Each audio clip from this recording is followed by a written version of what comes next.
Aroma gurih kaldu mie ayam yang biasanya memenuhi sudut desa mendadak berubah menjadi bau bangkai yang menyesakkan dada. Seolah-olah tanah di bawah warung itu baru saja memuntahkan rahasia paling busuk yang pernah dipendam manusia. Rini hanya bisa terpaku menatap mangkuknya yang berbusa hitam. Sementara di balik bayang-bayang pohon jati, Sari berdiri dengan senyum dingin yang menyimpan kutukan dari sehelai kain kumal yang lembab oleh dendam. Namun, saat bau kematian itu mulai merayap naik ke arah kamar anak sematawayangnya, apakah Rini sadar bahwa lisan tajamnya telah mengundang iblis yang kini menagih tumbal nyawa? Sebelum menonton cerita ini, silakan absen terlebih dahulu. Tinggalin jejak dari kota mana kalian berasal. Tulis di kolom komentar agar Mas Praba bisa lebih akrab dengan kalian. Dan buat teman-teman yang ingin mengirimkan pengalaman cerita horor atau sekedar ingin bersilaturahmi, teman-teman bisa masuk ke grup WhatsApp yang linknya sudah Mas Praba sematkan di deskripsi channel ini. Terima kasih.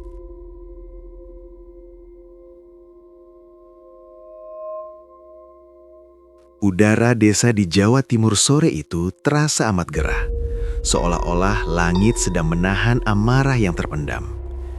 Sari turun dari mobil sewaan dengan jantung yang berdegup kencang, membawa 2 koper besar berisi hasil jerih payahnya selama 3 tahun memeras keringat di negeri seberang. Harapannya sederhana, ia ingin membangun rumah mungil yang layak bagi ibunya dan membuka usaha kecil agar tidak perlu lagi meninggalkan tanah kelahiran. Namun, ketenangan yang ia impikan pecah berkeping-keping tepat saat kakinya menginjak halaman rumah. Di seberang jalan, warung mie ayam milik Rini sedang riuh rendah oleh suara denting sendok yang beradu dengan mangkuk jago. Aroma gurih kaldu ayam dan bawang goreng menyeruak, namun entah mengapa, bagi Sari bau itu terasa begitu menyesakan. Rini, perempuan bertubuh subur dengan perhiasan emas yang melilit lengan dan lehernya, berdiri di depan warung sambil berkacak pinggang. Matanya yang tajam langsung menguliti penampilan Sari yang kini tampak lebih bersih dan modis. "Walah, sang juragan besar sudah pulang!" teriak Rini dengan nada tinggi yang sengaja dikeraskan agar didengar oleh para pelanggan setianya. Suara gelang-gelang emas di lengannya beradu, menciptakan suara yang memekakkan telinga. Sari hanya tersenyum tipis, mencoba tetap sopan. "Nggih, Mbak Rini, alhamdulillah sudah sampai rumah." Rini tertawarnya, namun tawa itu terdengar seperti gesekan amplas pada kayu kering. Gaya sudah seperti nyonya besar, pakai kacamata hitam dan baju mahal. Tapi ya tetap saja, di sana cuma jadi pembantu rendahan yang kerjanya mengelap pantat orang jompo. Apa martabatnya kalau cuma jadi babu di negeri orang? Sederet pelanggan di warung itu terdiam, beberapa di antaranya mulai berbisik-bisik sambil melirik ke arah Sari. Wajah Sari seketika memanas, rasa malu yang luar biasa menjalar dari ujung kaki hingga ke ubun-ubun. Kalimat itu bukan sekadar sindiran, melainkan belati yang menghujam tepat di ulu hatinya. Ia ingat betul bagaimana ia harus bertahan hidup dengan jam tidur yang sangat sedikit dan kerinduan yang membuncah pada keluarga, hanya demi mengumpulkan rupiah demi rupiah. "Mbak Rini, saya kerja halal. Tidak ada yang salah dengan menjadi tenaga kerja wanita selama tujuannya baik," jawab Sari dengan suara yang sedikit bergetar, mencoba menahan tangis agar tidak tumpah di depan umum. Rini justru meludah ke tanah. Suara ludah itu terdengar sangat menjijikan di telinga Sari. "Halal ya halal, tapi jangan sok bergaya di desa ini. Lihat itu ibumu, saking miskinnya sampai harus berhutang mie ayam di sini berkali-kali. Kamu pamer koper besar, tapi uangmu itu paling-paling hasil menjual harga diri.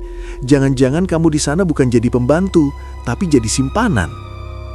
Dek, jantung Sari seolah berhenti berdetak. Hinaan itu sudah keterlaluan.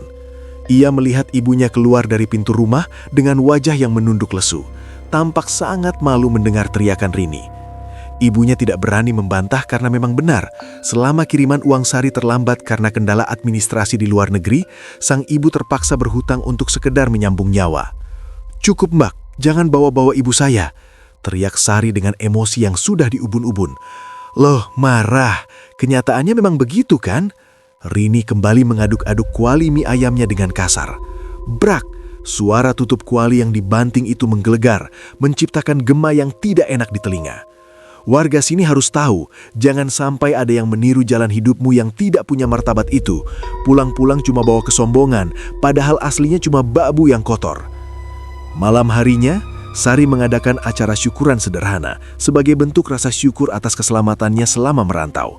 Ia mengundang tetangga sekitar untuk sekedar makan tumpeng dan berdoa bersama. Namun, suasana yang seharusnya penuh sukacita itu berubah menjadi dingin dan kaku. Hanya segelintir orang yang datang, itu pun dengan tatapan sinis, seolah-olah mereka telah terhasut oleh ucapan Rini tadi sore. Sari duduk di sudut ruangan, memperhatikan piring-piring yang masih penuh. Di luar rumah, ia bisa mendengar sayup-sayup suara tawa Rini dari warungnya yang masih ramai pengunjung. Suara tawa itu terdengar seperti ejekan yang terus berputar-putar di dalam kepala Sari. Setiap kali Rini tertawa, dada Sari terasa sesak, seolah-olah ada tangan tak kasat mata yang meremas jantungnya kuat-kuat. Ia masuk ke dalam kamar, melepas pakaian yang ia kenakan seharian itu. Keringat dingin mengucur deras di punggungnya. Ia menatap cermin, melihat matanya yang sembab karena menahan amarah yang teramat sangat. Rasa sakit hati itu tidak hilang, justru semakin mengkristal menjadi sesuatu yang gelap dan pekat. Sari merasa harga dirinya telah diinjak-injak hingga hancur menjadi debu di depan orang banyak. "Kamu pikir kamu siapa, Rini?" gumam Sari dengan suara parau yang rendah. Suara desis angin masuk melalui celah jendela membuat bulu kuduknya berdiri. Sari mengambil sehelai pakaian dalam yang baru saja ia lepaskan. Kain itu lembab oleh keringat sisa perjalanan dan luapan emosi seharian ini. Di bawah cahaya lampu minyak yang berkedip-kedip, ia menatap kain itu dengan tatapan kosong. Pikirannya mengayang pada cerita-cerita lama yang pernah ia dengar tentang cara membalas dendam tanpa perlu menyentuh fisik lawan. Cara yang jauh lebih menyakitkan daripada sekadar cacian. Di luar, suara burung kedasih mulai terdengar menyayat hati. Suaranya melengking panjang, seolah memberikan pertanda bahwa ada sesuatu yang jahat sedang diundang masuk ke dalam desa itu. Sari tidak lagi merasa takut. Rasa benci telah mematikan rasa takutnya. Ia meremas kain kumal itu kuat-kuat hingga kukunya memutih. "Mulai besok, kamu akan tahu rasanya kehilangan segalanya," bisik Sari. Suaranya kini terdengar ganda, seolah ada suara lain yang mengikuti di belakangnya. Pintu lemari tua di kamarnya terbuka sedikit dengan sendirinya, menciptakan bunyi derit yang panjang dan menyakitkan telinga. Sari tahu, jalan yang akan ia ambil tidak akan pernah bisa ditarik kembali. Namun, setiap kali ia mengingat wajah Rini yang meludah dan menghina martabatnya, tekadnya kembali mengeras. Ia ingin melihat mulut yang sombong itu bungkam. Ia ingin melihat warung yang selalu dibanggakan itu hancur berantakan. Dan ia ingin Rini merasakan penderitaan yang beribu-ribu kali lipat lebih pedih daripada luka di hatinya saat ini. Malam semakin larut dan desa itu jatuh ke dalam keheningan yang mencekam. Hanya ada suara detak jam dinding di ruang tamu Sari yang terdengar semakin keras. Setiap detakannya seolah menghitung mundur dimulainya sebuah petaka yang akan mengubah hidup mereka semua selamanya. Sari masih mematung di kamarnya, memegang media kutukan itu dengan tangan yang gemetar, menunggu waktu yang tepat untuk menemui kegelapan yang sesungguhnya. Malam merayap semakin kelam, namun mata Sari tetap terjaga, menatap langit-langit kamar yang tampak berbayang hitam pekat. Setiap kali ia mencoba memejamkan mata, gema tawa Rini meledak di telinganya, kasar dan penuh penghinaan. Kalimat-kalimat tajam yang merendahkan martabatnya sebagai wanita pekerja migran seolah berubah menjadi ribuan jarum yang menusuk ulu hati tanpa henti. Rasa panas menjalar di dadanya, bukan karena gerah, melainkan karena api kebencian yang mulai mengeras dan membatu. Ia tidak lagi menangis. Air matanya sudah mengering, digantikan oleh tatapan kosong yang memancarkan aura dingin yang mematikan. Di luar, angin malam menderu pelan, menciptakan bunyi gesekan daun bambu yang terdengar seperti bisikan orang-orang yang sedang menggunjingnya.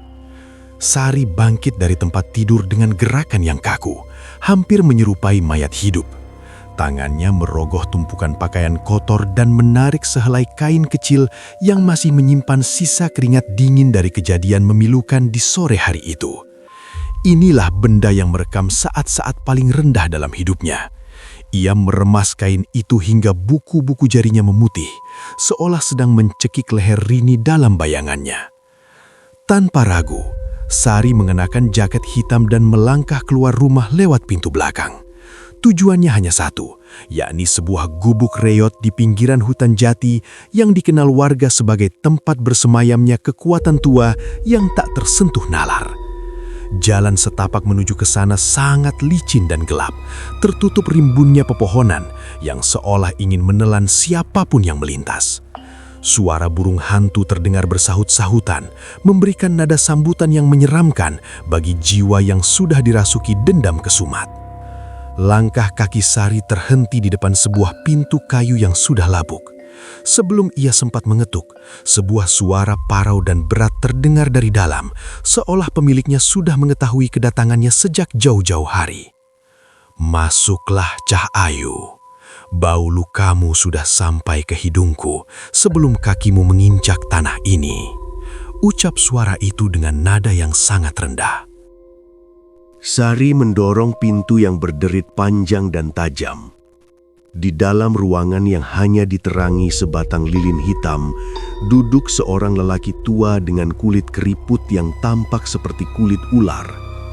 Matanya putih sepenuhnya, namun ia seolah bisa melihat langsung ke dalam lubang hitam di hati Sari.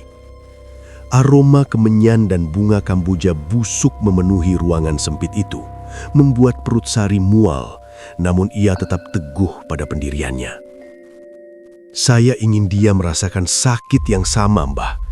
Tidak, saya ingin dia lebih menderita hingga kehilangan segalanya," ujar Sari dengan nada datar namun penuh penekanan. Dukun tua itu terkekeh pelan, sebuah tawa yang terdengar seperti remukan tulang kering di dalam gua. "Dendam adalah tamu yang mahal harganya. Kamu harus memberikan sesuatu yang paling dekat dengan ragamu, sesuatu yang menyimpan sisa-sisa kehinaanmu. Apakah kamu sudah membawanya?" Sari mengeluarkan kain lembab dari balik jaketnya. "Ini yang saya pakai saat dia meludahi harga diri saya di depan orang banyak." Sang dukun mengambil kain itu dengan jari-jarinya yang panjang dan kuku yang menghitam. Ia mendekatkan kain tersebut ke hidungnya, menghirup aroma keringat dan kemarahan yang tertinggal di sana dengan sangat dalam. Matanya yang putih bergulir ke atas, memperlihatkan gurat-gurat merah yang mengerikan. Media ini sangat kuat karena diikat oleh rasa malu yang luar biasa. Ini bukan sekadar kain, ini adalah jembatan nyawa. Jika aku meramu ini dengan tanah makam dan darah ayam cemani, maka bau busuk akan mengikuti kemanapun dia pergi. Dagangannya akan menjadi amis dan hidupnya akan meredup seperti lampu yang kehabisan minyak. Jelas sang dukun sambil meletakkan kain itu di atas sebuah piring tembaga tua. "Lakukan apapun, Mbah. Saya tidak peduli berapa biayanya," sahut Sari tanpa ekspresi. Dukun itu mulai merapalkan mantra dalam bahasa yang sudah tidak lagi dikenal oleh manusia zaman sekarang. Suaranya terdengar bergetar, seolah berasal dari dalam tanah yang paling dalam. Ruangan itu mendadak menjadi sangat dingin hingga napas Sari mengeluarkan uap putih. Lilin hitam di tengah ruangan bergoyang hebat, padahal tidak ada angin yang berhembus di dalam gubuk itu. Sari merasa ada sesuatu yang tak terlihat sedang mengelilingi mereka, sesuatu yang berat dan penuh tekanan. "Ambil ini," perintah sang dukun sambil memberikan sejumput tanah hitam yang dibungkus dengan kain milik Sari tadi. "Tanam benda ini di tempat yang paling sering ia pijak saat bekerja. Biarkan keringatmu menyatu dengan tanah usahanya. Setiap kali ia melangkah di atasnya, kutukan ini akan menyedot perlahan-lahan kebahagiaan dari rumahnya."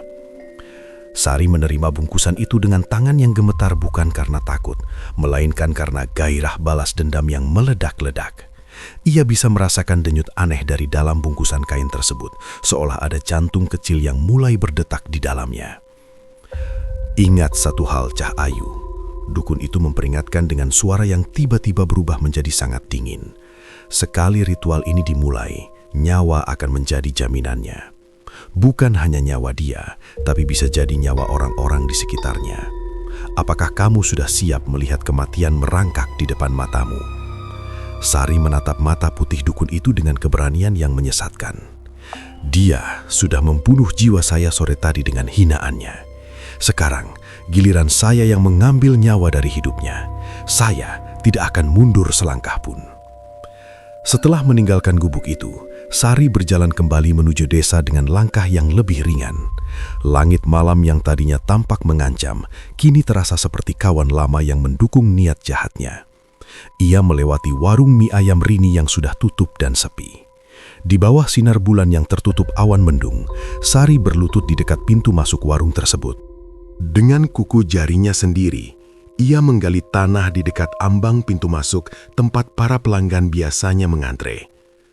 Tanah itu keras, namun Sari terus menggali hingga ujung kuku-kukunya mengeluarkan darah. Ia tidak merasakan sakit sedikit pun. Baginya, rasa perih di jari-jarinya tidak sebanding dengan rasa sakit di hatinya. Ia memasukkan bungkusan kain kumal itu ke dalam lubang, lalu menutupnya kembali dengan sangat rapi hingga tidak ada satupun orang yang akan menyadarinya. Selamat menikmati masa kehancuranmu, Rini. Bisik Sari sangat pelan, namun suaranya bergema di keheningan malam seolah ribuan setan ikut mengamini ucapannya. Sari berdiri, menepuk-nepuk debu di celananya, dan berjalan pulang. Di belakangnya, dari balik tanah yang baru saja ia uruk, keluar asap tipis berwarna keunguan yang berbau amis menyengat. Bau itu bukan bau tanah biasa, melainkan bau kematian yang baru saja dibangunkan dari tidurnya. Sejak detik itu, takdir buruk telah dipakukan di atas atap warung mie ayam Rini, menunggu waktu yang tepat untuk runtuh dan menghancurkan apapun yang ada di bawahnya. Sari masuk ke dalam rumahnya, mengunci pintu, dan untuk pertama kalinya sejak ia menginjakkan kaki kembali di desa itu, ia bisa tidur dengan senyuman yang sangat mengerikan menghiasi bibirnya. Namun, ia tidak menyadari bahwa di sudut kamar, sebuah bayangan hitam besar mulai mengawasinya, menunggu janji yang harus dibayar di kemudian hari. Segala sesuatu yang dimulai dengan kegelapan akan berakhir dengan kegelapan yang jauh lebih pekat dan tak berujung. Malam menyelimuti desa dengan keheningan yang terasa tidak wajar. Seolah seluruh alam sedang menahan napas menyaksikan sebuah dosa besar yang sedang dilakukan. Langit tampak pekat tanpa cahaya bintang, seakan-akan awan sengaja berkumpul untuk menutupi pandangan Tuhan dari bumi. Di dalam kamarnya, Sari duduk bersila menghadap sebuah cermin tua yang permukaannya sudah mulai kusam dan retak. Di depannya, sebilah keris kecil dan bungkusan kain yang telah diberkati oleh dukun hitam itu tergeletak diam, namun memancarkan aura yang membuat suhu ruangan menurun drastis hingga menusuk tulang. Sari mengambil bungkusan kain kumal yang berisi sisa keringat dan rasa malunya. Ia bisa merasakan kain itu bergerak pelan, seolah ada sesuatu yang bernapas di dalamnya. Dengan gerakan yang sangat tenang namun pasti, ia bangkit dan keluar melalui jendela samping, menghindari decit pintu yang mungkin bisa membangunkan ibunya. Kakinya yang tanpa alas menyentuh tanah yang terasa sedingin es, namun ia tidak peduli. Tujuannya adalah titik nadi dari usaha mie ayam milik Rini, pipa saluran air utama yang mengalir langsung ke dapur dan kuali besar di warung tersebut. Setibanya di belakang bangunan warung yang sunyi, Sari berlutut di tanah yang becek. Ia bisa mendengar suara detak jantungnya sendiri yang berdegup kencang, beradu dengan suara serangga malam yang mendadak terdiam 1000 bahasa. Angin yang tadinya berembus pelan tiba-tiba berhenti total. Pohon-pohon di sekitar tidak lagi bergoyang, bahkan daun kering yang seharusnya gugur seolah membeku di udara. Kesunyian ini terasa sangat menekan, menciptakan ruang hampa yang hanya diisi oleh niat jahat. Sari mulai menggali tanah di bawah pipa air itu menggunakan belati kecil. Tanah itu seolah menolak, terasa keras dan mengeluarkan aroma tanah basah yang bercampur dengan bau besi. Setelah lubang itu cukup dalam, ia meletakkan kain tersebut tepat di bawah sambungan pipa. Ia ingin setiap tetes air yang digunakan Rini untuk merebus mie, mencuci piring, dan membuat kuah kaldu melewati perantara kutukan yang ia tanam. "Mbah, terimalah persembahan ini," bisik Sari dengan suara yang terdengar lebih berat dan parau dari biasanya. "Jadikanlah sisa ragaku ini sebagai racun bagi setiap hidung yang mendekat. Ubahlah air jernih ini menjadi nanah busuk di lidah siapapun yang memakannya." Sari mendekatkan wajahnya ke lubang itu hingga hidungnya hampir menyentuh kain tersebut. Ia merapalkan mantra pemanggil yang diajarkan sang dukun. Setiap kata yang keluar dari bibirnya seolah berubah menjadi kabut hitam yang merayap masuk ke dalam tanah. Matanya terpejam kuat, membayangkan wajah Rini yang sedang tertawa menghinanya. Dan rasa sakit itu ia salurkan menjadi tenaga murni untuk memperkuat kutukan. "Setiap keringat yang pernah keluar karena hinaannya, kini aku minta kembali dalam bentuk aroma bangkai," desis Sari lagi. "Biar seluruh desa mual hanya dengan melewati depan warungnya. Biarkan rezekinya terbang bersama bau busuk yang tidak akan pernah bisa dibersihkan oleh sabun manapun."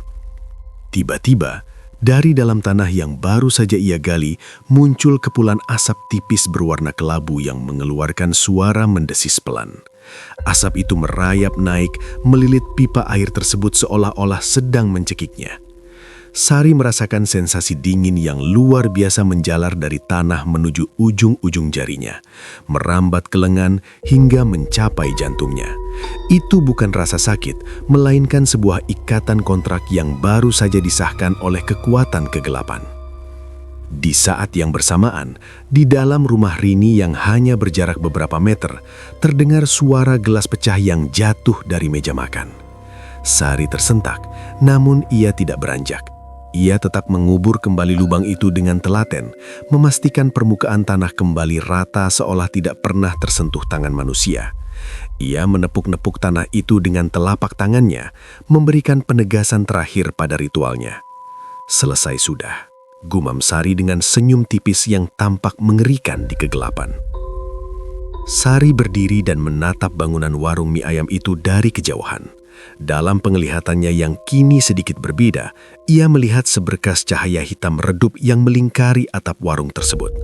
Itu adalah tanda bahwa wilayah itu sudah ditandai. Tidak akan ada satupun kebaikan yang bisa masuk ke sana mulai besok pagi. Baginya, pembalasan dendam ini jauh lebih manis daripada kekayaan yang ia bawa dari luar negeri. Ia merasa harga dirinya yang hancur sedang menyusun kembali kepingannya dengan cara menghancurkan orang lain. Sari berjalan kembali ke rumahnya dengan langkah yang mantap. Di tengah jalan, ia melewati sebuah pohon Kamboja tua yang bunganya berguguran tepat di depannya. Ia menginjak bunga-bunga itu tanpa ragu, menghancurkannya hingga lumat. Pikirannya sudah dipenuhi oleh gambaran warung Rini yang sepi, wajah Rini yang pucat karena bingung, dan penderitaan yang akan segera dimulai. Ia tahu bahwa mulai besok, aroma desa ini tidak akan pernah sama lagi. Sesampainya di dalam kamar, Sari kembali duduk di depan cermin. Ia terkejut melihat bayangannya sendiri. Wajahnya tampak sedikit lebih pucat, namun matanya bersinar dengan kilatan yang tidak wajar. Ia menyentuh lehernya, merasakan hawa dingin yang masih tertinggal di sana. Ia tidak merasa menyesal. Di kepalanya hanya ada satu suara yang terus berulang, sebuah suara tanpa wujud yang membisikkan bahwa apa yang ia lakukan adalah sebuah keadilan. "Kamu yang memulainya, Rini. Aku hanya memastikan kamu mengakhirinya dengan cara yang paling hina," ucap Sari pada bayangannya di cermin. Malam itu, Sari tidur dengan sangat nyenyak, seolah-olah beban berat di pundaknya telah hilang. Namun ia tidak menyadari bahwa di balik pipa air yang ia tanami kutukan, sesuatu sedang merayap masuk ke dalam sistem air bersih. sesuatu yang berbentuk cair namun memiliki kesadaran, siap untuk meledak menjadi aroma yang paling menjijikkan saat api kompor pertama kali dinyalakan esok hari. Kutukan itu telah bangun, lapar akan perhatian, dan siap menelan kebahagiaan siapapun yang berani mencicipi hidangan dari warung tersebut. Desa itu tetap diam, namun di bawah tanah, di antara akar-akar pohon dan pipa-pipa air, sebuah energi jahat sedang mengalir menuju satu titik. Rini, yang saat itu sedang terlelap tanpa tahu apa-apa, mendadak gelisah dalam tidurnya. Ia merasa dadanya sesat, seolah ada beban ribuan ton yang menindihnya, dan hidungnya tiba-tiba menangkap sekilas bau anyir darah yang entah dari mana asalnya. Masa depan yang cerah bagi warungnya kini telah tertutup oleh tirai hitam yang dijahit oleh tangan Sari sendiri.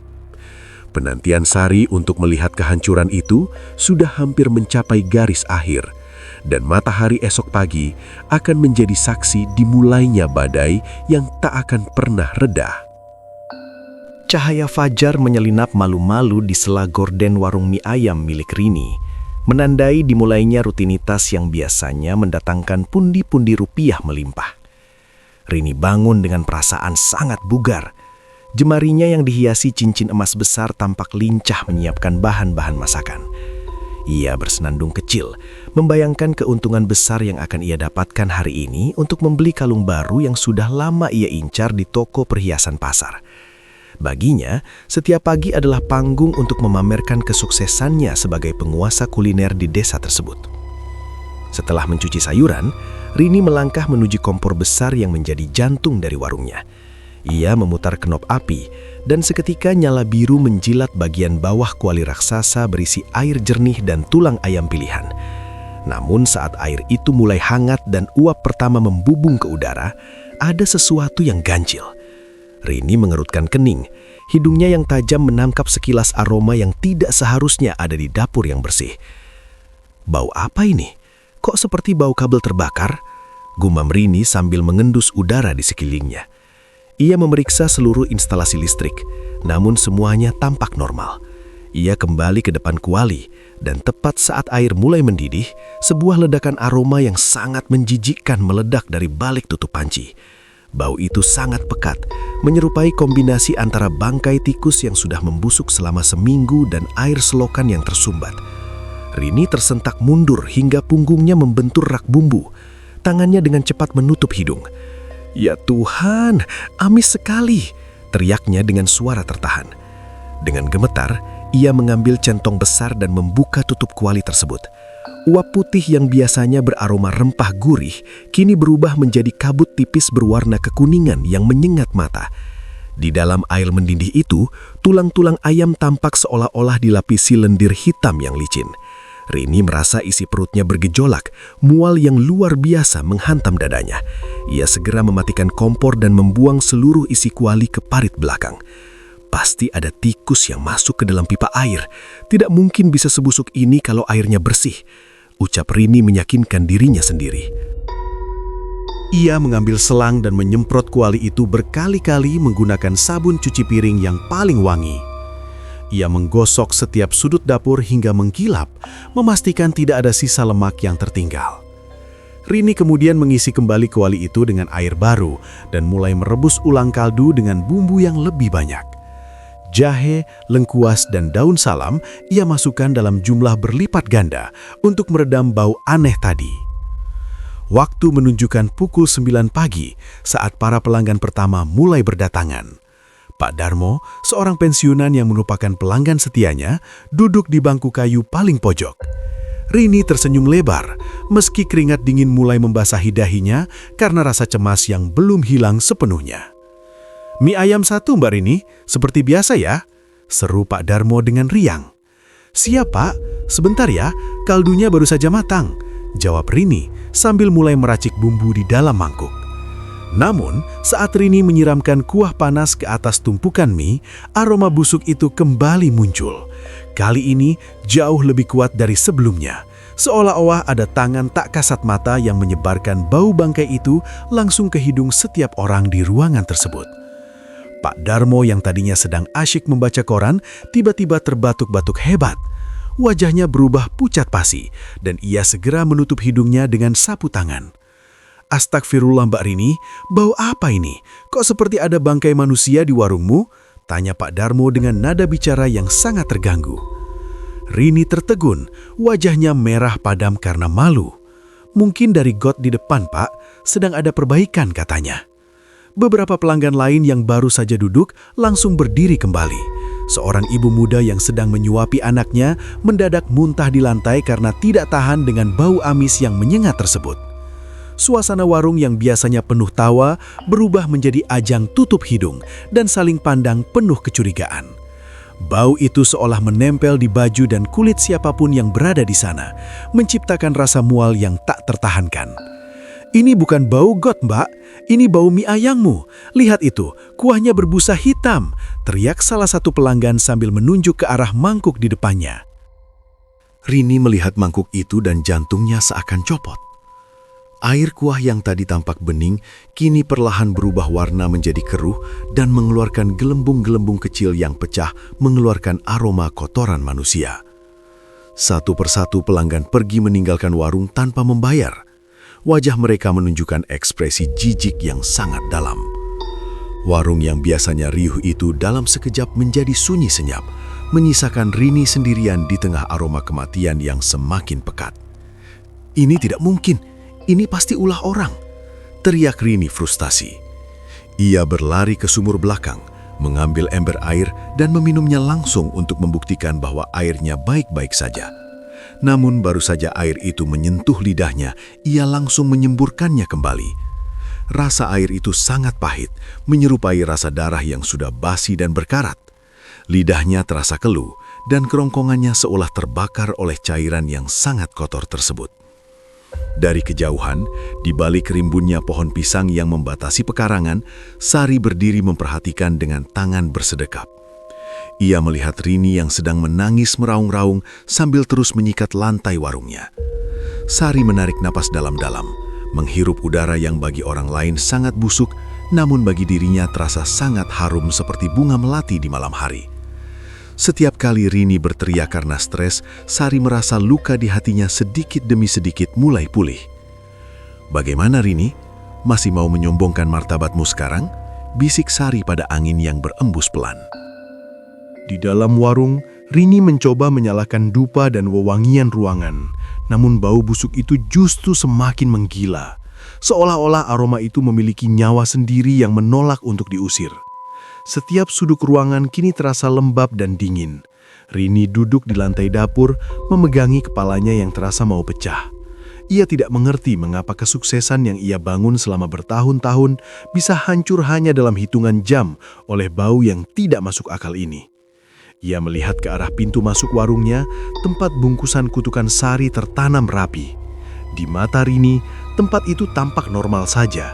Namun perasaannya mengatakan ada sesuatu yang sangat jahat sedang mengintip dari bawah tanah. Seekor lalat besar berwarna hijau hinggap di pipinya, lalu diikuti oleh belasan lalat lainnya yang tiba-tiba muncul entah dari mana. Warungnya yang bersih kini tampak seperti tempat pembuangan sampah dalam waktu sekejap. "Siapa yang tega melakukan ini padaku?" Tangis Rini pecah, suaranya parau tertutup oleh kebisingan lalat yang berterbangan di kepalanya. Hari itu, warung mie ayam Rini ditutup lebih awal. Berita tentang mie ayam berbau bangkai langsung menyebar ke seluruh penjuru desa dengan kecepatan kilat. Orang-orang mulai berbisik bahwa Rini menggunakan pesugihan yang gagal atau sengaja memberi makan pelanggan dengan daging busuk. Reputasi yang ia jaga dengan kesombongan selama ini runtuh seketika, menyisakan ketakutan yang mulai merayap masuk ke dalam sanubarinya. Di kegelapan malam yang akan datang, Rini tidak tahu bahwa bau busuk itu hanyalah awal dari rangkaian penderitaan yang akan merenggut hal paling berharga dalam hidupnya. Kutukan itu baru saja bangun sepenuhnya, dan ia lapar akan lebih dari sekedar kehancuran ekonomi. Ia menginginkan air mata yang lebih darah dari ini. Halaman depan warung mie ayam yang biasanya penuh dengan deretan motor dan antrean pembeli yang mengular, kini tampak seperti kuburan tua yang sunyi dan berdebu. Meja-meja kayu yang dulu selalu basah oleh tumpahan kuah gurih, sekarang kering dan mulai dihinggapi jaring laba-laba di sela-selanya. Rini duduk terpaku di kursi panjang, menatap kosong ke arah jalanan desa yang dilewati warga tanpa menoleh sedikit pun ke arah warungnya. Jika ada 1 atau 2 orang yang melintas, mereka akan segera mempercepat langkah sambil menutup hidung dengan punggung tangan, seolah-olah warung itu adalah sumber wabah yang mematikan. Berita tentang aroma bangkai dari kuali Rini telah menyebar lebih cepat daripada api yang membakar jerami kering. Di pasar, di sumur umum, hingga di pelataran masjid, nama Rini menjadi buah bibir yang pahit. Gosip liar mulai bermunculan tanpa bisa dibendung. Ada yang bilang Rini menggunakan daging tikus tanah, ada pula yang berbisik bahwa ia memakai penglaris yang sudah kadaluarsa sehingga tumbalnya berbalik menyerang. Fitnah itu merayap pelan namun pasti, menghancurkan reputasi yang dibangun Rini dengan penuh kesombongan selama bertahun-tahun. "Kenapa tidak ada satupun orang yang mampir, Mas? Padahal aku sudah mengganti semua bumbunya tadi pagi," tanya Rini dengan suara parau kepada suaminya, Danu. Danu yang sedang menyapu lantai hanya bisa menghela nafas panjang. Wajahnya tampak kuyu dan tidak bersemangat. "Orang-orang takut, Rin. Bau itu masih tercium sampai ke pinggir jalan. Meskipun kamu sudah mengepel lantai 10 kali sehari, hidung mereka tidak bisa dibohongi." "Ini pasti sabotase. Pasti ada orang yang iri dengan kesuksesan kita," teriak Rini tiba-tiba. Suaranya melengking tinggi hingga membuat Danu terlonjak kaget. "Sudahlah, jangan terus-menerus menyalahkan orang lain. Mungkin ini teguran karena lisanmu yang seringkali tidak terjaga," sahut Danu dengan nada yang mulai kehilangan kesabaran. Mendengar ucapan suaminya, mata Rini membelalak lebar. "Oh alah, jadi kamu sekarang menyalahkan aku? Kamu pikir siapa yang memberi makan kamu dan anakmu selama ini kalau bukan dari hasil warung ini? Dasar suami tidak berguna." Pertengkaran itu meledak begitu saja, memecah kesunyian warung yang dingin. Tekanan ekonomi yang menghimpit mulai mengikis kasih sayang di antara mereka. Uang simpanan di dalam celengan ayam yang dulu selalu penuh, kini perlahan terkuras habis, hanya untuk memenuhi kebutuhan harian yang semakin mahal. Rini yang terbiasa hidup mewah dengan perhiasan emas di lengan, kini mulai merasa tercekik oleh kemiskinan yang merayap mendekat. Setiap kali ia melihat laci uangnya yang kosong, rasa sesak di dadanya semakin menjadi-jadi. Di seberang jalan, dari balik jendela rumahnya yang sedikit terbuka, Sari memperhatikan drama itu dengan kepuasan yang tiada tara. Ia duduk sambil menyeruput teh hangat, matanya tidak berkedip menatap keruntuhan musuhnya. Setiap kali ia mendengar suara teriakan Rini yang memaki suaminya, Sari merasa seperti sedang mendengarkan musik yang paling indah di telinganya. Baginya, melihat Rini kehilangan martabat dan harta adalah bayaran yang setimpal atas setiap tetes air mata yang ia keluarkan karena hinaan wanita itu. "Ini baru permulaan, Rini. Belum saatnya kamu beristirahat," bisik Sari pelan sambil mengusap permukaan meja dengan jemarinya yang dingin.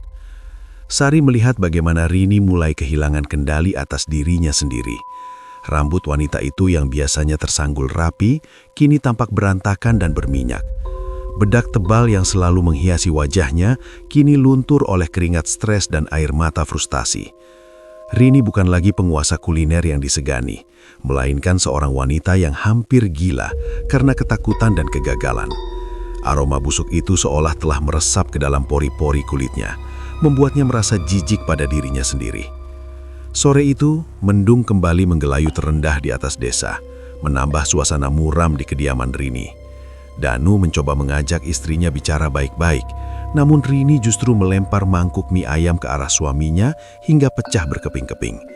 Porselen putih itu hancur, sama seperti keadaan rumah tangga mereka yang kini berada di ambang kehancuran. Danu memilih pergi meninggalkan rumah, tidak tahan dengan amukan istrinya yang semakin tidak masuk akal. "Pergi saja, jangan kembali kalau tidak membawa uang," raung Rini dari ambang pintu. Setelah suaminya pergi, Rini jatuh terduduk di lantai dapur yang lembab. Ia mencium udara di sekelilingnya dan aroma itu masih ada. Bau bangkai yang amis, tajam, dan menusuk jantung. Ia mulai merasa bahwa bau itu bukan berasal dari air atau daging, melainkan dari udara yang ia hirup sendiri. Ketakutan mulai menguasai akal sehatnya. Ia merasa seolah-olah ada mata-mata tak kasat mata yang mengawasinya dari setiap sudut warung yang gelap. Di sisi lain desa, Sari mulai merasakan dampak dari ritualnya. Tubuhnya terasa lebih ringan, namun setiap malam ia bermimpi tentang tanah yang basah dan suara rintihan yang menyayat hati. Namun, setiap kali ia mengingat kembali bagaimana Rini meludah di depannya, rasa kasihannya menguap seketika. Ia justru merasa perlu melakukan sesuatu yang lebih besar agar penderitaan Rini mencapai puncaknya. Ia ingin melihat Rini merangkak di kakinya, memohon ampun atas segala lisan tajamnya. Ketegangan di rumah Rini semakin memuncak ketika Bagas, anak laki-laki mereka, mulai mengeluh sering mencium bau busuk di kamarnya. Bocah itu tampak ketakutan dan tidak mau makan masakan ibunya. Rini yang sedang dalam kondisi mental tidak stabil justru membentak anaknya, menuduh Bagas ikut-ikutan menghinanya seperti orang desa lainnya. Suasana rumah yang dulu penuh kehangatan kini berubah menjadi neraka kecil yang pengap oleh kebencian dan kecurigaan. "Ibu, bau ini menempel di baju ibu," ucap Bagas kecil dengan suara yang gemetar. Rini terdiam, matanya menatap tajam ke arah anaknya. Ia mendekati Bagas, memegang bahu bocah itu dengan cengkraman yang kuat. "Bau apa? Jangan bicara sembarangan. Ibu sudah mandi berkali-kali. Kamu juga mau menghina ibu, hah?" Bagas menangis terseduh-seduh, namun Rini seolah tidak peduli.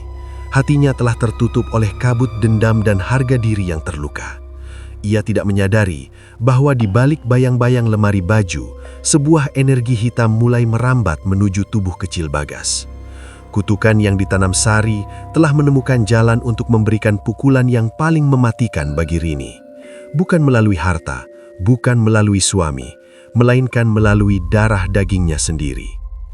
Malam itu, ketika seluruh desa tertidur dalam keheningan, warung mie ayam Rini tampak mengeluarkan uap hitam yang sangat tipis dari celah lantainya. Tanah di sana seolah bernapas, mengeluarkan aroma kematian yang semakin kental setiap detiknya.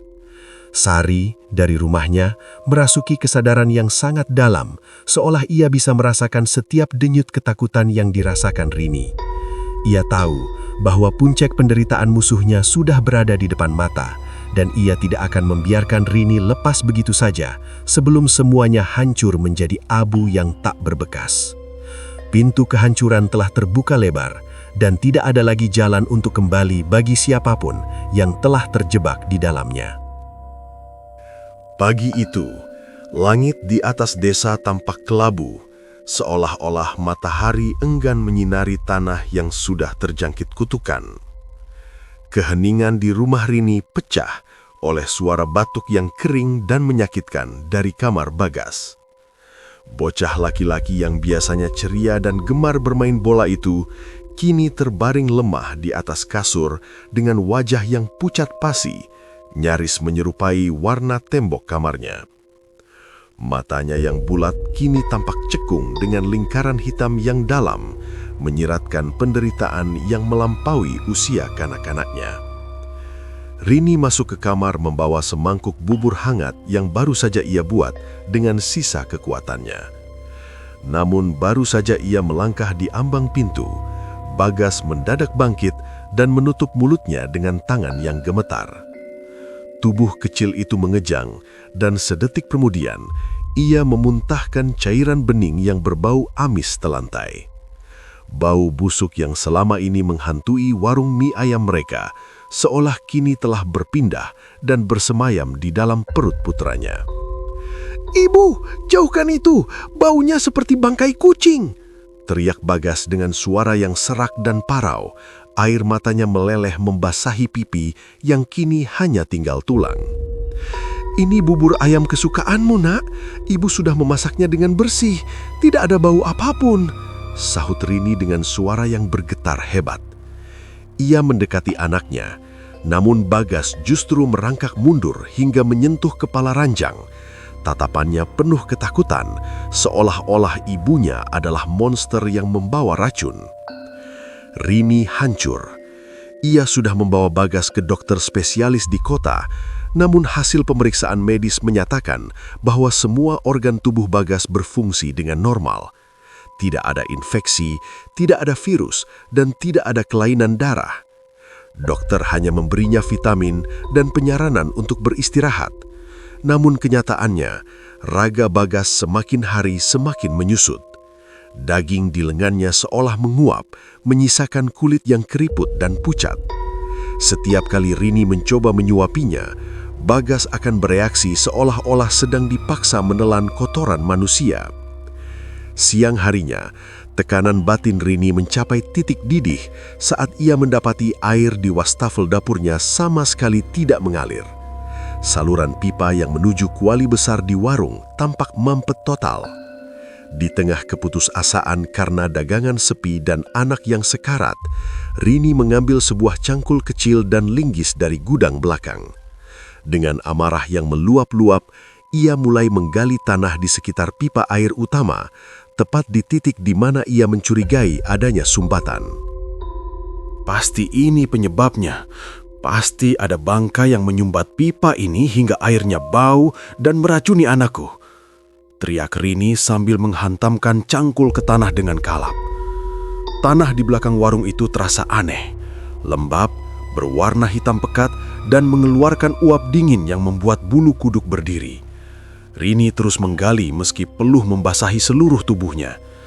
Tiba-tiba, mata cangkulnya menghantam sesuatu yang lunak namun kenyal. Sebuah aroma busuk yang beribu kali lipat lebih tajam dari biasanya meledak keluar dari dalam lubang tersebut, membuat Rini jatuh terduduk dan terbatuk-batuk hingga matanya berair. Dengan tangan gemetar, ia merogoh ke dalam tanah yang becek itu. Jemarinya menyentuh sehelai kain yang terasa licin oleh lendir hitam. Saat ia menariknya keluar, jantung Rini seolah berhenti berdetak. Itu adalah sehelai pakaian dalam wanita yang sudah sangat kotor, terikat dengan benang kafan dan berisi segumpal rambut manusia serta tanah makam yang masih basah. Bau amis yang menyengat langsung menyerang kesadarannya, membawa sebuah penglihatan singkat tentang wajah Sari yang sedang tersenyum sinis di tengah kegelapan. "Kurang ajar, jadi ini semua ulahmu, Sari," raung Rini dengan suara yang melengking hingga burung-burung di pohon jati berterbangan ketakutan. Rini memandangi kain kumal itu dengan tatapan benci yang murni. Ia menyadari bahwa kain itu bukan sekedar benda mati. Kain itu terasa hangat di tangannya, seolah-olah ada detak jantung yang berdenyut di dalamnya. Setiap serat benangnya seakan merayapi kulit tangan Rini, mencoba menghisap sisa-sisa kewarasannya. Di dalam lubang bekas galian itu, air mulai merembes keluar. Namun warnanya bukan bening, melainkan merah pekat seperti darah segar yang baru saja keluar dari luka menganga. "Kamu ingin menghancurkanku dengan cara sehina ini? Kamu ingin membunuh anakku?" Rini bicara sendiri pada kain tersebut. Suaranya berubah menjadi geraman yang mengerikan. Ia berlari masuk ke dalam rumah dengan kain itu masih di tangannya, bermaksud menunjukkannya pada suaminya atau langsung melabrak rumah Sari. Namun, saat ia melewati kamar Bagas, ia mendengar suara tawa kecil yang sangat dingin dari dalam. Rini membuka pintu kamar dengan kasar dan ia melihat Bagas sedang duduk tegak di atas kasur. Namun matanya putih sepenuhnya tanpa ada bagian hitam sedikit pun. Anak itu menunjuk ke arah kain yang dipegang Rini sambil menyeringai lebar. "Baunya enak kan, Bu?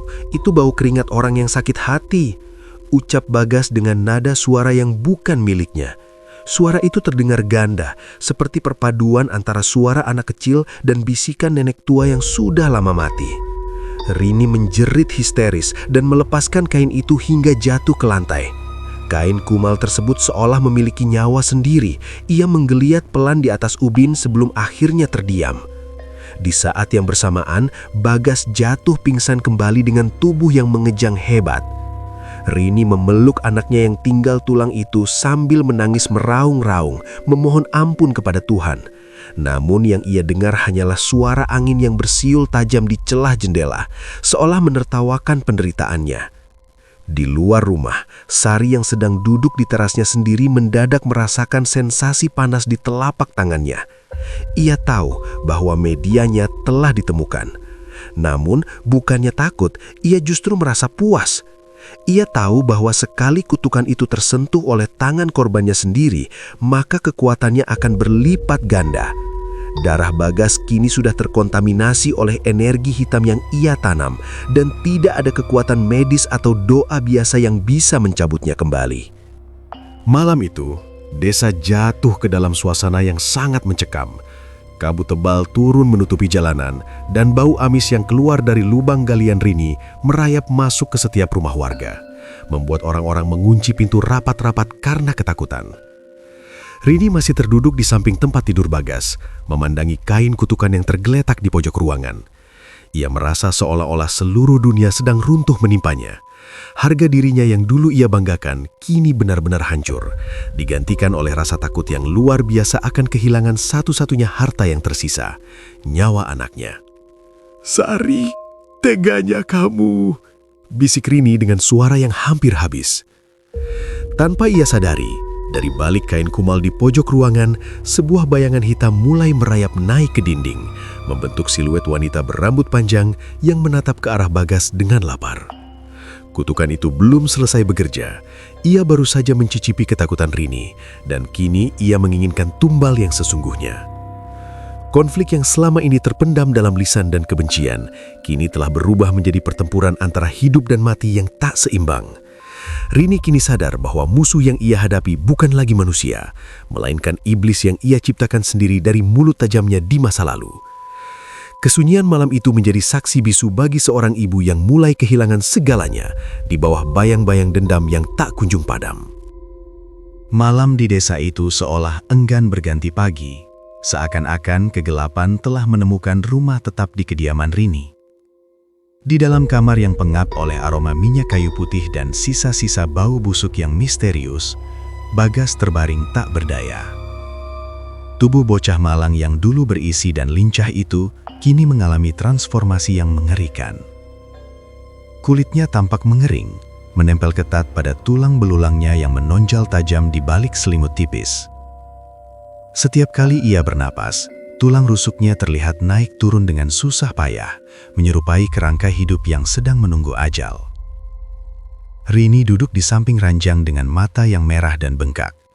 Ia mencoba menyuapkan sesendok air putih ke mulut putranya, namun baru saja setetes air menyentuh bibir Bagas, bocah itu langsung tersedak hebat. Cairan itu keluar kembali bersama lendir hitam yang kental. Bagas tidak bisa lagi menerima apapun ke dalam perutnya. Jangankan nasi atau bubur, setetes air pun seolah menjadi racun yang ditolak mentah-mentah oleh raganya. "Minum sedikit saja, nak. Tolong, jangan buat ibu takut," ratap Rini dengan suara yang hampir habis. Bagas hanya mampu menggerakkan matanya yang cekung. Tatapannya kosong, seolah jiwanya sudah tidak lagi berada di dalam raga yang kering itu. Di sudut ruangan, kain kumal yang ditemukan Rini di pipa air masih tergeletak. Meskipun sudah dibungkus plastik rapat, hawa dingin yang terpancar darinya tetap terasa mengintimidasi siapapun yang berada di sana. Rini kini sadar sepenuhnya bahwa penyakit anaknya bukan urusan medis. Ini adalah kiriman jahat, sebuah serangan ilmu hitam yang ditujukan langsung ke jantung hidupnya. Namun ia masih meraba-raba di kegelapan, tidak tahu pasti siapa yang tega melakukan hal sekejam ini pada anaknya yang tidak berdosa. Tiba-tiba, suara ketukan pintu depan terdengar pelan namun tegas. Bunyi itu terasa ganjil di tengah suasana duka yang mencekam. Rini mengusap air matanya, merapikan rambutnya yang kusut, lalu berjalan menuju pintu depan dengan langkah gontai. Saat daun pintu terbuka, sosok Sari berdiri di sana dengan pakaian yang rapi dan wajah yang dipasang seolah-olah penuh rasa prihatin. "Mbak Rini, saya dengar Bagas sakit parah ya. Tadi lewat depan kok rasanya sepi sekali warungnya," ucap Sari dengan nada bicara yang lembut, namun ada kilatan aneh di matanya yang tidak bisa disembunyikan. Rini terpaku, tidak menyangka bahwa wanita yang dulu ia hina habis-habisan justru menjadi orang pertama yang datang menjenguk. "Iya, Sari, Bagas kondisinya sangat buruk. Dia tidak mau makan sama sekali." Sari melangkah masuk tanpa dipersilahkan. Matanya menyapu setiap sudut ruangan yang kini tampak kusam. Duh, kasihan sekali ya. Padahal dulu anakmu itu paling sehat di antara anak-anak lain. Mungkin ini cobaan, Mbak. Kadang hidup itu seperti roda. Kadang di atas sampai bisa menghina orang lain. Kadang di bawah sampai tidak punya harga diri lagi untuk memberi makan anak sendiri.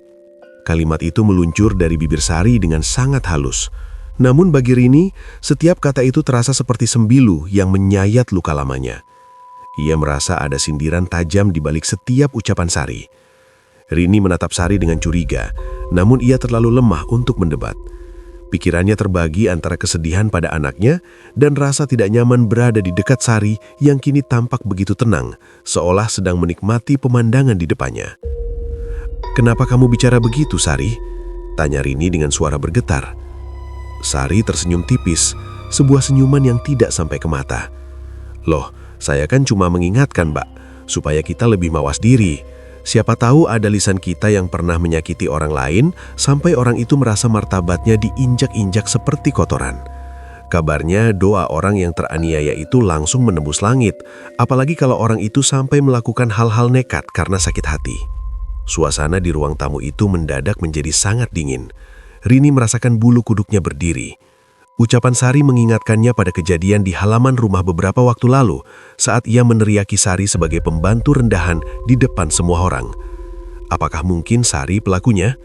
Namun Sari tampak begitu tulus dalam kepura-puraannya. "Ayo, saya mau lihat Bagas sebentar," ajak Sari sambil berjalan menuju kamar. Saat Sari berdiri di ambang pintu kamar Bagas, bocah itu tiba-tiba mengerang keras. Tubuhnya yang lemah mendadak mengejang, dan jemarinya yang tinggal tulang mencengkeram sprei kasur dengan kuat.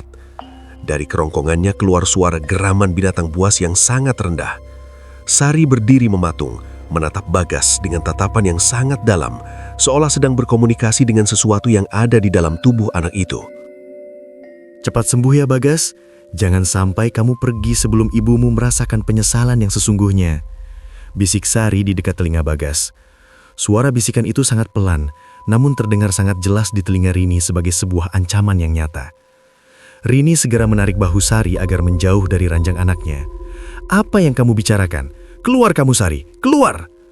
Sari tertawa kecil. Suara tawanya terdengar sangat kering dan tidak mengenakkan. "Saya pamit dulu Marini, semoga keajaiban datang. Meskipun sepertinya nasib anakmu sudah terkunci rapat di dalam tanah yang basah. Jangan lupa, martabat itu mahal harganya, jauh lebih mahal daripada nyawa seorang anak." Setelah Sari pergi, Rini jatuh terduduk di lantai kamar sambil menangis sejadi-jadinya. Ia memeluk kaki ranjang Bagas dengan tubuh gemetar. Ia mulai menyambungkan benang-benang merah antara kedatangan Sari, kain kumal yang terkubur, dan kondisi Bagas yang semakin kritis. Namun, kesadaran itu datang terlambat. Di atas kasur, Bagas mulai mengeluarkan nafas yang pendek dan terputus-putus. Matanya memutar ke atas hingga hanya terlihat bagian putihnya saja. Bau busuk yang tadi sempat menghilang kini kembali menyerang ruangan itu dengan kekuatan penuh. Kali ini, bau itu bukan lagi seperti bangkai tikus, melainkan seperti bau mayat manusia yang sudah membusuk berbulan-bulan. Rini merasa oksigen di sekelilingnya habis. Ia mencoba memanggil suaminya, namun suaranya seolah tertahan di kerongkongan. Di jendela kamar, ia melihat bayangan hitam besar sedang berdiri mengawasi, seolah malaikat maut sudah bersiap menjemput satu nyawa dari rumah itu. Nyawa Bagas benar-benar berada di ujung tanduk. Denyut nadinya terasa sangat lemah, hampir tak teraba oleh jemari Rini yang gemetar. Dalam keputusasaannya, Rini mulai meracau meminta maaf kepada siapapun yang pernah ia sakiti, namun suaranya hanya memantul di dinding kamar yang dingin. Kesombongan yang dulu ia agung-agungkan, kini menjadi beban yang menenggelamkannya ke dasar neraka dunia. Di luar rumah, suara burung gagak mulai terdengar bersahut-sahutan di atas pohon mangga, menandakan bahwa sebuah perpisahan yang menyakitkan sudah sangat dekat. Kegelapan telah memenangkan babak ini, dan Rini hanya bisa menyaksikan kehancurannya sendiri tanpa bisa berbuat apa-apa. Malam itu, detak jam dinding di ruang tamu rumah Rini terdengar seperti hantaman palu yang memecah kesunyian yang mencekam. Di dalam kamar yang temaram, nafas Bagas yang pendek dan terputus-putus akhirnya berhenti sepenuhnya. Bocah itu menghembuskan nafas terakhirnya dengan mata terbuka lebar, seolah-olah sedang menatap sesuatu yang sangat mengerikan di langit-langit kamar. Tubuhnya yang hanya tinggal tulang tertekuk kaku menciptakan pemandangan yang sangat menyayat hati bagi siapapun yang melihatnya. Rini meraung histeris, suaranya melengking membelah malam, meratapi buah hati yang kini telah menjadi jasad dingin yang kering kerontang. Kabar duka itu menyebar dengan cepat ke seluruh penjuru desa saat fajar mulai menyingsing. Warga berbondong-bondong datang untuk melayat, namun langkah mereka terhenti tepat di depan pagar rumah Rini. Aroma busuk yang luar biasa menyengat, jauh lebih tajam dari bau bangkai biasa, menyergap hidung siapapun yang mendekat. Bau itu seolah keluar dari pori-pori jenazah Bagas, memenuhi seluruh ruangan, hingga membuat para pelayat harus menutupi wajah mereka dengan kain tebal. "Sabar ya Rin, ini ujian berat," ucap Bu RT dengan suara yang teredam di balik masker kainnya. Ia segera bergegas keluar dari ruang tamu karena tidak tahan dengan hawa pengap yang mual. Rini tidak mendengar ucapan itu. Ia duduk bersimpuh di samping jenazah anaknya, mengusap rambut Bagas yang mulai rontok dengan tangan yang gemetar. Matanya kosong, jiwanya seolah ikut mati bersama sang anak. Harta bendanya sudah ludes untuk biaya pengobatan dan menutupi kerugian warungnya yang bangkrut. Dan kini, satu-satunya alasan ia bertahan hidup telah direnggut oleh kekuatan yang tidak ia pahami. Ia merasa seolah seluruh dunia sedang menertawakan kehancurannya. Proses pemandian jenazah berlangsung sangat mengharukan sekaligus mengerikan. Air bunga yang digunakan untuk memandikan Bagas mendadak berubah menjadi keruh dan berlendir hitam saat menyentuh kulit bocah itu. Meskipun sudah disiram dengan berliter-liter minyak wangi, bau busuk itu tetap bertahan, seolah-olah kutukan itu telah menyatu dengan daging dan tulang sang anak. Para petugas pemandi jenazah saling pandang dengan wajah pucat, namun mereka tidak berani bersuara karena takut menyinggung perasaan keluarga yang sedang berduka. Siang harinya, iring-iringan jenazah bergerak menuju pemakaman desa.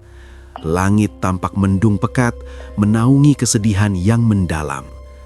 Rini berjalan dengan langkah gontai, dipapah oleh suaminya yang juga tampak hancur dan tidak berdaya. Sepanjang jalan, bisik-bisik warga terdengar seperti desis ular di telinga Rini.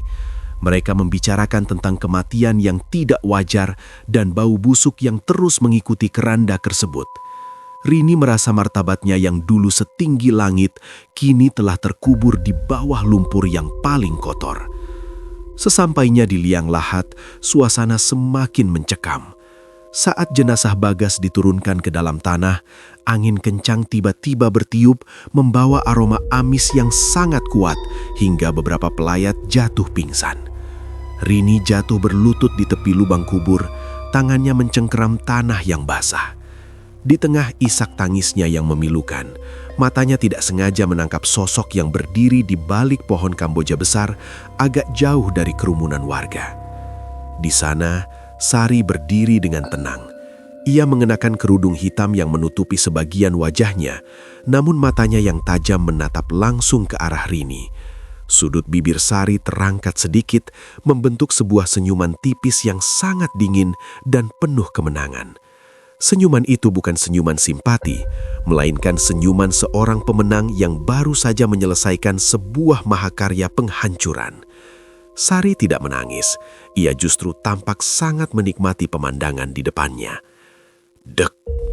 Jantung Rini seolah berhenti berdetak saat melihat ekspresi Sari. Seketika, memori tentang kain kumal yang terkubur di pipa air, ucapan Sari saat menjenguk, dan hinaan yang ia lontarkan dulu berputar cepat di kepalanya. Kesadaran pahit itu menghantamnya seperti godam raksasa. Rini menyadari bahwa Sari adalah otak di balik semua petaka ini. Kematian anaknya, bau busut yang menghancurkan usahanya, dan kemiskinan yang mencekiknya adalah hasil dari dendam Sari yang ia remehkan. Kamu pelakunya kan?" bisik Rini dengan suara yang hampir tidak terdengar, namun matanya memancarkan amarah yang luar biasa. Sari tidak menjawab. Ia hanya mengangguk pelan, seolah memberikan konfirmasi atas kecurigaan Rini, lalu berbalik dan berjalan menjauh meninggalkan area pemakaman dengan langkah yang sangat anggun. Rini ingin mengejarnya, ingin mencabik-cabik wajah Sari, namun kakinya terasa seberat timah. Ia terjebak dalam rasa bersalah yang teramat sangat. Ia baru sadar bahwa lisan tajamnya telah membangunkan iblis dalam diri seorang wanita yang tersakiti. Warga mulai meninggalkan pemakaman satu persatu setelah gundukan tanah menutup liang lahat Bagas. Rini tetap diam di sana, sendirian di bawah rintik hujan yang mulai turun. Bau busuk itu perlahan memudar dari udara, namun kini bau itu berpindah ke dalam pikiran Rini. Ia merasa bau itu sekarang menetap di hatinya, mengingatkannya pada dosa-dosa yang ia lakukan melalui kata-kata kasarnya di masa lalu. Ia telah kehilangan segalanya, anak, harta, dan harga diri yang ia puja-puja. "Maafkan ibu, Bagas," raung Rini sambil memeluk nisan kayu yang masih baru. Suara tangisnya bersahutan dengan guntur yang menggelegar di kejauhan. Kehancuran Rini kini telah sempurna. Ia tidak hanya kehilangan masa depannya, tapi ia juga harus hidup dalam bayang-bayang ketakutan akan Sari yang masih bebas berkeliaran. Di kejauhan, ia bisa melihat rumahnya yang dulu megah, kini tampak kusam dan berhantu. Rini menyadari bahwa mulai detik ini, hidupnya akan menjadi penjara yang sunyi, di mana setiap napas yang ia hirup akan selalu terasa amis oleh sisa-sisa kutukan yang belum sepenuhnya berakhir. Malam kembali turun, menyelimuti makam Bagas dengan kegelapan yang abadi. Rini akhirnya bangkit dengan tubuh yang basah kuyup, berjalan pulang menuju rumah yang kini terasa seperti neraka tanpa api. Di setiap sudut jalan, ia seolah melihat bayangan Sari yang sedang tertawa mengejeknya. Dendam telah dibayar lunas dengan nyawa, namun bagi Rini, penderitaan yang sesungguhnya baru saja dimulai.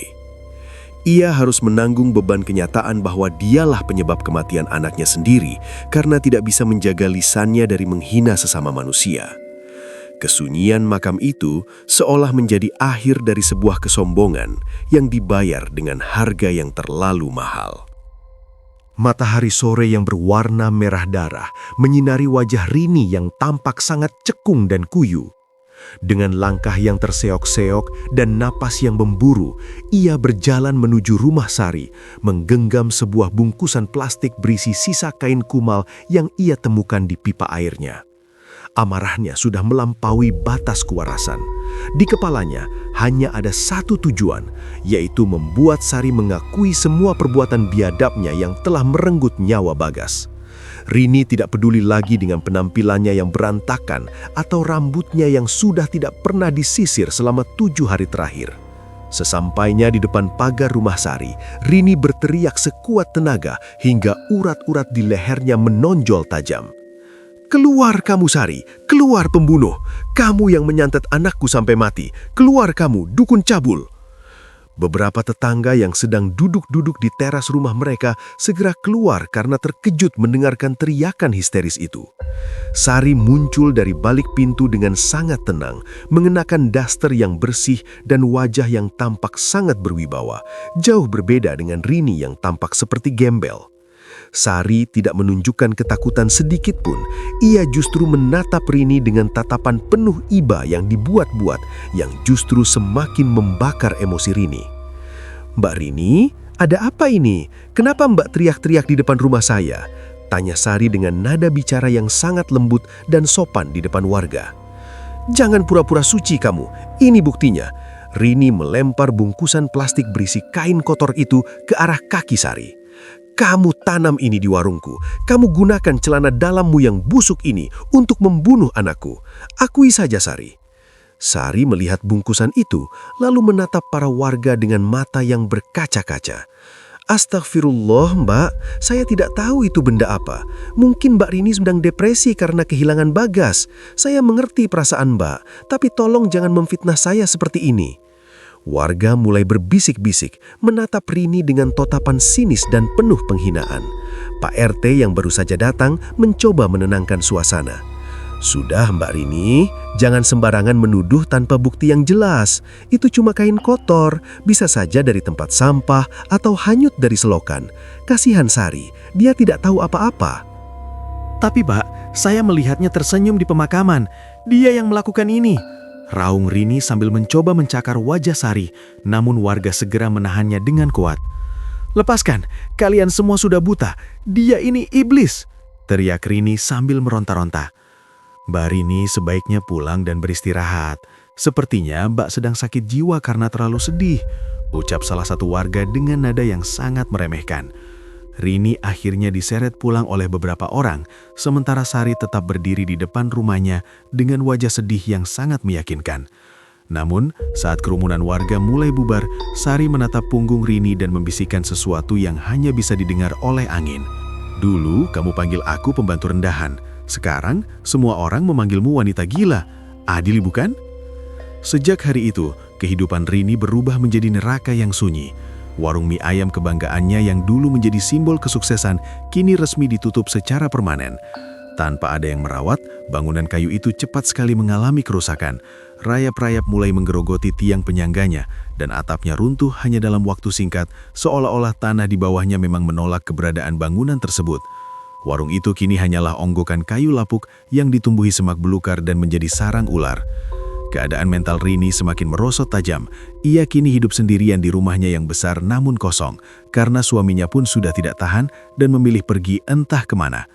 Rini mulai merasa bahwa aroma busuk bangkai yang dulu menyerang warungnya kini telah berpindah dan menetap di dalam pori-pori kulitnya sendiri. Ia mandi sehari 7 kali menggunakan sabun antiseptik yang paling keras, namun bau amis itu tetap ada, menusuk hidungnya sendiri setiap kali ia bernafas. Ia sering terlihat duduk di teras rumahnya yang kusam, bicara sendiri sambil menatap ke arah makam Bagas di kejauhan. Maafkan ibu, nak. Ibu salah. Ibu tidak seharusnya menghina Sari. Lidah ibu ini memang berbisa seperti kalajengking. Rini mulai menyesali setiap kata-kata kasar yang pernah ia ucapkan. Ia teringat bagaimana ia sering merendahkan martabat orang-orang kecil, menganggap kemiskinan sebagai sebuah aib yang pantas dicaci. Kini, ia merasakan sendiri bagaimana rasanya menjadi orang yang paling rendah di mata masyarakat. Ia yang dulu selalu pamer perhiasan, sekarang hanya mengenakan kain sarung lusuh yang sudah bau apek. Malam-malamnya diisi dengan halusinasi yang mengerikan. Ia seolah-olah mendengar suara Bagas yang menangis kelaparan. Namun saat ia mencari sumber suaranya, ia hanya menemukan bayangan hitam besar yang selalu mengikutinya dari belakang. Bau busuk di tubuhnya semakin menyengat saat tengah malam tiba, menyerupai bau daging yang terbakar dan nanah yang sudah lama mengering. Rini merasa tubuhnya perlahan-lahan mulai membusuk dari dalam, meskipun secara fisik ia tampak utuh. "Kenapa bau ini tidak hilang, Bagas? Ibu sudah minta ampun," teriaknya di tengah malam yang sunyi, membuat para tetangga semakin yakin bahwa Rini sudah kehilangan kewarasannya. Sari, di rumahnya yang nyaman, seringkali sengaja berjalan melewati depan rumah Rini hanya untuk melihat penderitaan musuhnya itu. Ia tidak perlu lagi melakukan ritual tambahan. Penyesalan dan kegilaan Rini sudah menjadi makanan yang cukup bagi setan yang ia undang. Sari merasa puas melihat wanita yang dulu menghinanya kini merangkak di lantai sambil memohon ampun pada bayangan kosong. Puncak kejayaan Rini telah runtuh, menyisakan puing-puing kehancuran yang sangat menyedihkan. Rini mulai mencabuti rambutnya sendiri satu persatu setiap kali ia teringat wajah Sari. Ia merasa seolah-olah ada ribuan ulat yang merayap di bawah kulit kepalanya. Martabat yang dulu ia puja-puja kini telah berubah menjadi kutukan yang mencekik lehernya sendiri. Ia adalah narapidana di dalam rumahnya sendiri, terkurung oleh rasa bersalah yang tidak akan pernah bisa dimaafkan oleh waktu. Bau amis itu terus menempel, menjadi identitas baru bagi sang mantan juragan mie ayam yang kini sudah kehilangan segalanya. Setiap pagi, warga desa yang melintas akan melihat Rini sedang menyapu halaman rumahnya yang sebenarnya sudah bersih, sambil terus bergumam tentang resep mie ayam dan permintaan maaf. Suaranya yang dulu lantang dan penuh kesombongan kini berubah menjadi bisikan parau yang sangat menyedihkan. Ia telah menjadi monumen hidup tentang bahaya dari sebuah lisan yang tidak terjaga. Kegelapan telah mengambil alih seluruh hidupnya, menyisahkan sebuah raga kosong yang hanya menunggu saat-saat terakhir untuk menyusul anaknya ke dalam tanah yang dingin. Malam yang pekat kembali menyelimuti desa, membawa hawa dingin yang tidak biasa hingga menusuk ke dalam sumsum tulang. Sari duduk di ambang jendela kamarnya, menatap ke arah rumah Rini yang kini tampak seperti bangunan mati di tengah kegelapan. Ia menarik napas dalam-dalam, merasakan kepuasan yang luar biasa saat mengingat bagaimana musuh bebuyutannya itu kini hidup merangkak dalam kegilaan. Dendamnya telah tuntas, harga dirinya yang dulu diinjak-injak kini seolah telah pulih dan berdiri tegak di atas puing-puing kehancuran keluarga Rini.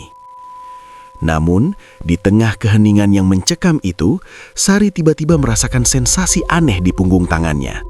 Sebuah rasa gatal yang sangat tajam, seolah-olah ada ribuan jarum kecil yang menusuk keluar dari balik pori-porinya. Ia mencoba menggaruknya pelan, namun rasa gatal itu justru menjalar dengan cepat menuju lengan, leher, hingga ke seluruh punggungnya. Sari menghidupkan lampu minyak di atas meja, dan betapa terkejutnya ia saat melihat permukaan kulitnya mulai memerah dan mengeluarkan bintik-bintik hitam yang berair. "Apa ini? Kenapa rasanya perih sekali?" gumam Sari dengan suara yang mulai gemetar. Ia bergegas menuju cermin besar di sudut kamar. Di bawah cahaya lampu yang berkedip-kedip, Sari melepas bajunya. Ia terpekik tertahan saat melihat pantulan tubuhnya sendiri. Bintik-bintik hitam itu perlahan meleleh, mengeluarkan cairan bening yang sangat amis. Bau itu, Sari mengenalinya dengan sangat baik. Itu adalah aroma busuk yang sama dengan yang ia kirimkan melalui kain kutukan ke warung mie ayam Rini beberapa bulan lalu. Bau bangkai yang menyengat kini justru muncul dari dalam dagingnya sendiri. Mbah Dokun, tolong saya!" teriak Sari ke arah kegelapan malam, seolah sang dukun bisa mendengarnya dari kejauhan. Tiba-tiba, suhu di dalam kamar menurun drastis. Bayangan Sari di cermin tidak lagi mengikuti gerakannya. Sosok di dalam cermin itu tetap diam dengan wajah yang perlahan-lahan membusok dan mata yang menghitam sepenuhnya. Sari mundur ketakutan hingga punggungnya membentur lemari kayu tua. Dari balik bayang-bayang di pojok ruangan, terdengar suara tawa parau yang sangat pelan, namun terasa begitu dekat di telinganya. Itu adalah suara tawa sang dukun yang pernah memperingatkannya tentang harga sebuah nyawa. "Tidak ada yang gratis di dunia ini, Cahayu," bisik sebuah suara ganda yang seolah keluar dari dinding kamar. "Kamu meminta nyawa, maka jiwamu kini menjadi milik kegelapan. Bau itu bukan lagi kiriman, tapi itu adalah jati dirimu yang sebenarnya." Sari mulai menggaruk kulitnya dengan kalap hingga kuku-kukunya berdarah. Rasa gatal itu berubah menjadi sensasi terbakar yang luar biasa. Setiap kali ia menggaruk, lapisan kulitnya terkelupas dan memperlihatkan daging yang berwarna keunguan serta berbau sangat busuk. Ia jatuh berlutut di lantai, merintih kesakitan sambil memegangi perutnya yang mendadak terasa sangat melilit.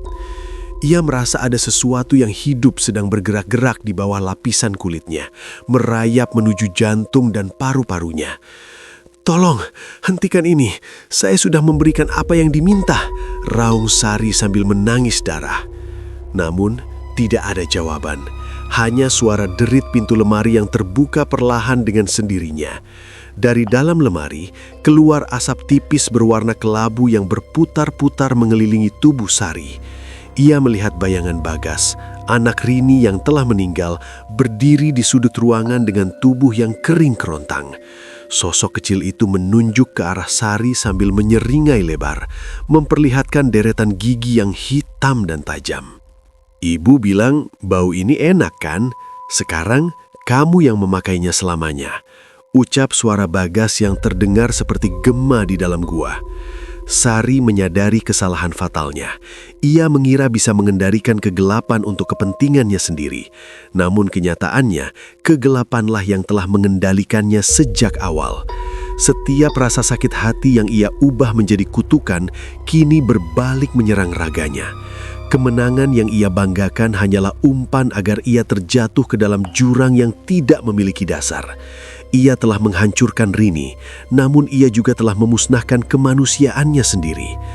"Ampun, saya minta ampun," bisik Sari dengan suara yang nyaris habis karena kerongkongannya mulai membengkak dan mengeluarkan bau amis yang tajam.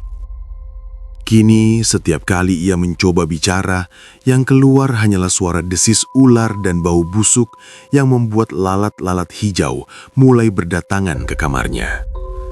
Sari melihat ke arah tangannya yang kini sudah penuh dengan koreng hitam yang menjijikkan. Ia tidak bisa lagi keluar rumah tanpa membuat orang-orang mual karena aromanya. Ia telah menjadi penjara bagi kutukannya sendiri. Martabat yang ia bela mati-matian kini benar-benar hilang, digantikan oleh raga yang membusuk sebelum waktunya mati. Di luar rumah, angin malam menderu kencang, membawa kabut tebal yang menutupi seluruh desa. Warga yang masih terjaga hanya bisa mendengar rintihan sayup-sayup dari rumah Sari, namun mereka terlalu takut untuk mencari tahu. Mereka mengira itu hanyalah suara hantu yang lewat, tanpa tahu bahwa ada seorang wanita yang sedang menghadapi sakaratul maut yang abadi di dalamnya. Sari terus merangkak di lantai, mencoba menggapai pintu, namun tangannya terlalu lemah untuk memutar kunci. Aku telah menjual jiwaku," isak Sari, sebelum akhirnya ia jatuh pingsan di tengah genangan cairan hitam yang keluar dari tubuhnya. Cerita tentang perseteruan antara Sari dan Rini menjadi legenda hitam yang paling ditakuti di desa itu. Tidak ada yang menang dalam perang dendam ini. Rini kehilangan akal sehat dan hartanya, sementara Sari kehilangan raga dan keselamatannya selamanya. Bau busuk yang dulu menghantui warung mie ayam kini menetap secara permanen di rumah Sari, menjadi penanda bahwa kegelapan tidak akan pernah melepaskan mangsanya begitu saja. Matahari mungkin akan terbit esok pagi, namun bagi Sari, cahaya tidak akan pernah sampai lagi ke dunianya. Ia terperangkap dalam lingkaran setan yang ia ciptakan dari kain kumal dan kebencian murni. Setiap detik sisa hidupnya akan diisi oleh rasa gatal yang membakar dan aroma kematian yang tidak akan pernah hilang. Inilah bayaran bagi mereka yang menukar kedamaian hati dengan kepuasan sesaat dari sebuah pembalasan dendam yang berdarah. Kegelapan telah menutup tirainya, meninggalkan sebuah nisan tanpa nama bagi martabat yang telah mati.